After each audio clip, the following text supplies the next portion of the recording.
Welcome back to Outsiders. You're with Rita Panahi, Ross Cameron and Rowan Dean. Now I'm going to talk about an issue that successive governments have been too gutless to talk about or even tackle in any meaningful way. It's an issue that's not discussed too often in the media, but it's an important one.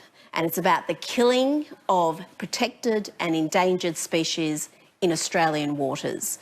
Now Australians, well, most of the world, are disgusted by Japanese for whaling. But do we really have any moral authority to be condemning the Japanese when we allow even worse in our own backyard?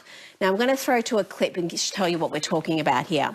The killing of protected dugongs and endangered sea turtles in Australia is cruel, unsustainable and completely unmonitored, but perfectly legal under the Native Title Act, which allows Indigenous people to hunt species that are otherwise protected. Not many within government or the media will talk about this, even though some groups, including wildlife campaigners, say there's already been examples of localised extinction.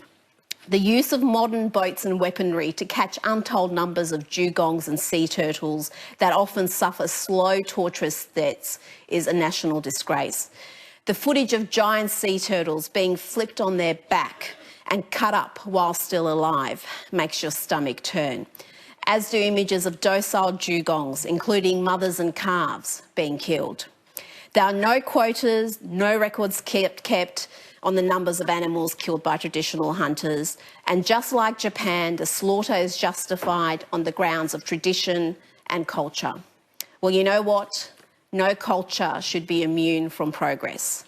There are some Indigenous groups who are imposing moratoriums on hunting, but there are few and far between. We need to have an immediate ban. There should not be any killing of endangered or protected species, no matter who the hunter is. It's madness. It needs to stop.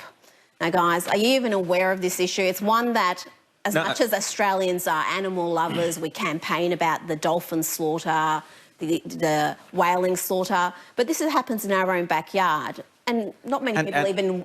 And here we go again, Rita. It's always the same. If you're in identity politics, if you can trump if you've got your card, which one identity is worth more than the other, your Indigenous identity always will trump being a greenie or whatever. So you go, I'm Indigenous first, slaughtering animals, who cares about it, and you get away with it. There should be one law for everybody. We should all be treated exactly the same. Absolutely. But this is the problem with identity politics, and this is the problem with the whole push for recognition and the idea that somehow Indigenous Australians have a separate group of rights, a separate magical ability and relationship with the land that is theirs and theirs alone, and that this excuses normal sorts of behaviour for cultural reasons, and we see this throughout Indigenous affairs time and time again, and this is just one more example of it, and the madness of this kind of left-wing identity politics where you can get away with one thing. If you're, for example, if you're a Muslim, you can get away with misogyny. If you're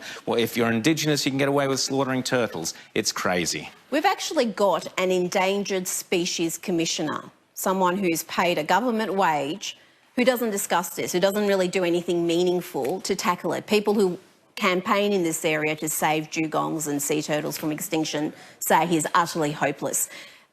It is madness that we allow this to happen, and people are too scared to even discuss it. But you were saying as well the other day when we were speaking about it, the tourists turn up and they kind of end up dry retching and vomiting. They see this disgusting stuff that they thought was some traditional, beautiful culture that they're watching, and it's just the butchering. Well, the Environment Minister could tell you about that. He's gone up north and talked to the tourist operators and talked to the tourists there who have gone to, and you come across a turtle, you're thrilled because they're so rare, especially the giant sea turtles. And then someone comes along and cuts it up and kills it in front of you. I mean, can you just imagine? You're powerless to say anything.